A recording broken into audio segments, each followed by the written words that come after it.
Today, when you think of the United States of America, one of the images that eventually comes to your head is a picture of the president. You think of the president of the United States.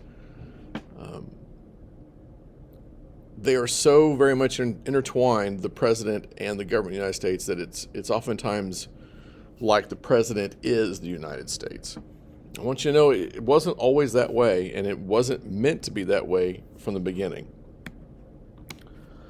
Our founding fathers did not want a powerful executive. They did not want a powerful leader of the country.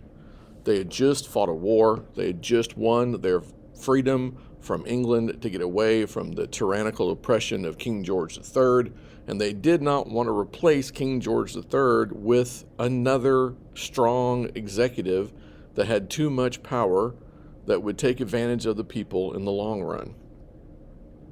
They feared that a powerful executive might become just like the tyrannical ruler that they just overthrew, and they didn't want to have anything to do with it. Article 2 of the U.S. Constitution sets up the executive branch. And in Article 2, there aren't very many specific powers given to the president. They're very limited. Our founders thought that the House of Representatives would be where all the action was taking place. They thought that would be where people could speak to their representatives, their elected representatives, have the most connection to their elected representatives.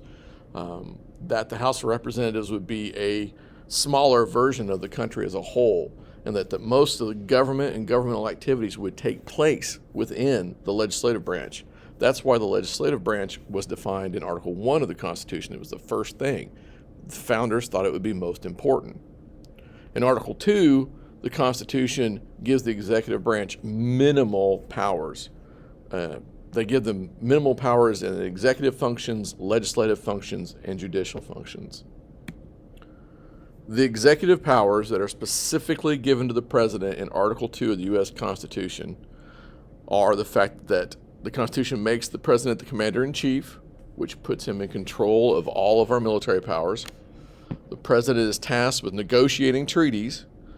Even though the president negotiates treaties, the founders made it so that the Senate had to approve any treaties that the president came up with. The president could not just unilaterally make a treaty with a foreign country. The president has a cabinet of advisors. Washington's cabinet was 4 whole people. That has expanded to the point where the president now, if you consider subcommittees, his cabinet is the 15 people that represent the Vice President of the United States and the secretaries of all those departments. But if you expand it out to the sub-departments, it probably has almost 100 people directly in his cabinet as advisors. The President of the United States is the chief administrator of laws, and that means that he is tasked with enforcing the laws of the nation. And he is the chief foreign policy maker. He does get to decide how we're going to look towards other countries, favorably or unfavorably, if they're friends or if they're foes. Foreign policy, while it includes making treaties, is not limited to just treaties. The few legislative type powers that the Constitution gives the president is that it dictates that he has to give a report to the nation, to the legislative branch, about the state of the union. And by the state of the union, what I mean is the president has to tell the legislators how he thinks the country is doing, what its strong suits are, where it needs to be improved. And in this way, he is able to set kind of an agenda to point the country in a direction, to tell the legislators what direction he wants the country to go in. And that helps a lot, especially if the party of the president happens to be the same party that's in charge of Congress. It normally doesn't happen that way very often. The State of the Union is now given as a huge speech in front of both houses of Congress. It hasn't always been that way. It's not required by the Constitution to be a speech. Presidents in the past have simply written a letter and had it delivered to Congress. The president also has a presidential veto, which is a powerful instrument. If the president does not like a law that Congress has passed, the president can then veto it, which means it doesn't exist. He made it go away. But even if the president vetoes the law, Congress still has the ability to override that veto. If 2/3 of both houses vote to override the veto, then the president's veto doesn't matter. So even in giving the president this very powerful tool when it comes to legislation, the founders actually limited it by still allowing Congress to override what the executive says. The president also has the ability to make executive orders. Executive orders are actually specific instructions on how to enforce particular laws. That's what an executive order actually is. However, the way that an executive order can be written and how it addresses the law specifically that it wants to be enforced is almost like making legislation. Some people say that presidents, well, it can be said that presidents, when they're not getting cooperation from Congress, will often write executive orders to supersede whatever the Congress is doing to get their agenda across, to get the president's agenda across. Now, executive orders, just like laws, executive orders that the president makes, just like laws that the legislative branch makes, can both be reviewed by the judicial branch, and if they're found to be unconstitutional, then they go out the window. They're no good. When it comes to judicial powers that the Constitution gives the president, there's not a whole lot here. The president gets to appoint justices to federal courts. That's a big deal. He gets to pick who he wants to be in all the federal courts, including the Supreme Court. And how that works is he will nominate a justice that he thinks would be good in the role of judge for that particular court. But even after he nominates them, they're not approved unless the Senate says they're okay. It's for advice and consent of the Senate that the president appoints judges to federal courts. Probably the most powerful thing that the president has is he has the power to issue pardons. And this comes in play often near the end of a president's term in office, where they will look and find things. People present cases that they think are injustices, people who are in jail for things that they didn't do. And the president will go over those and decide whether or not to pardon those people. And I can't think of, in modern times anyway, presidents have always pardoned someone. I can't think of the last president that didn't pardon someone. Now, modern presidents are really different from the presidents in our early history. Now presidents have huge amount of power and influence. Those small amounts of power that were given to the president in the Constitution have now grown exponentially. It's a huge federal government now, a huge bureaucracy that all operates underneath the executive branch. People look toward the president to regulate the economy and solve issues, and pretty much solve any problems that the people have. They look to the president to do that. Presidents now take credit for everything that is going well in the country, and they're blamed for any failures. This is a huge change from what the fathers and the founders had envisioned. What brought about that change? What brought about that change was the Great Depression. Herbert Hoover was president at the beginning of the Great Depression, and he said, at the time when asked about the economy, he said, "It's not my place to mess with the economy. The economy will right itself in time." And he was correct. The economy would have righted itself in time. The problem is, no one knows exactly how much time it takes for the economy to naturally fix itself. And when you have people in your country, your constituents, who are starving and don't have jobs and have lost everything, you can't simply wait for the economy to adjust naturally. You have to take some action to try to improve the situation that your people are in.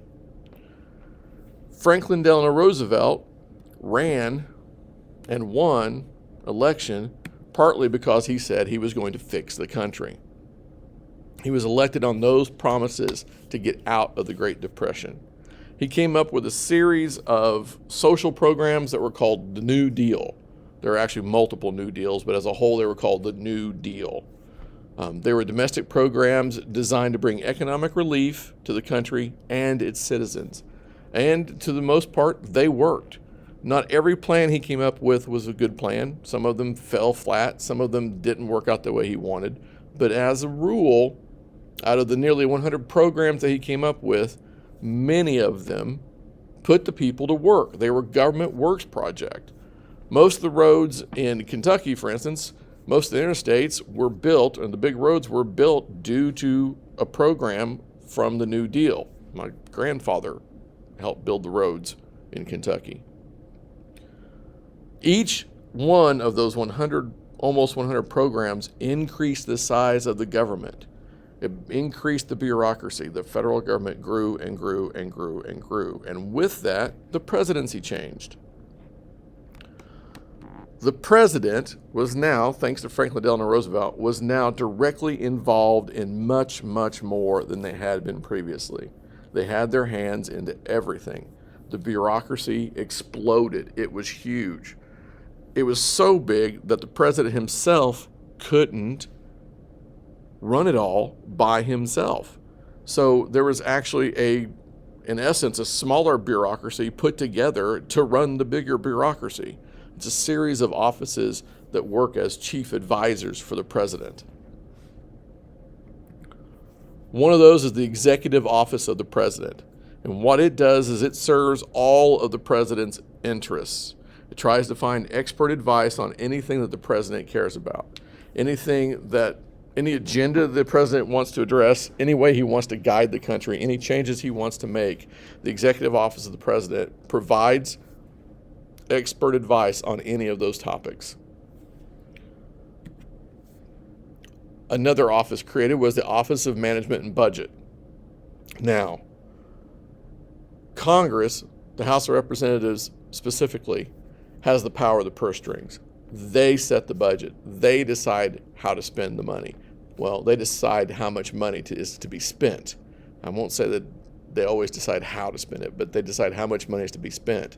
Once they do that, the Office of Management and Budget helps the president control this very large bureaucracy by deciding the budgets within the huge bureaucracy. Who gets how much money? And that's incredibly powerful for the president to do. The Office of Management and Budget helps him decide how to budget to run the country. The president also has a council of economic advisors. The economy is terribly important. We don't ever want to go back to the Great Depression. We don't ever want to have anything that vaguely resembles the Great Depression. And what the Council of Economic Advisors does is that they try to predict the direction of the economy. Sometimes economics, when you study economics, it's easier to figure out why something happened than anticipate what's going to happen. It's a very odd science to study. But the Council of Economic Advisors suggests ways to achieve economic growth. That's what every nation wants. They want economic growth with limited inflation, and they try to keep it all together. Presidents, just because they get elected president, aren't necessarily economic experts. I would say that few have been. So this Council of Economic Advisors is very important to keep the people employed and happy. It's the economics of it all that's really, if the people are happy, if the people are employed, if the people are not worrying about feeding their families, then the president has a pretty good chance of being reelected. The last office within this small bureaucracy to help the president run the bigger bureaucracy is the National Security Council. And the National Security Council looks at what's going on around the world every day and then reports to the president. They give him 8 daily updates as to any major economic news, any major conflict, any major movement of armies. It covers any intelligence based on from any other outside country. The National Security Council provides that information to the president. And they advise the president as to what they should do based on the information that he's getting from them. It helps set foreign policy. It helps set foreign affairs. It helps keep the United States on top of what's going on in the world.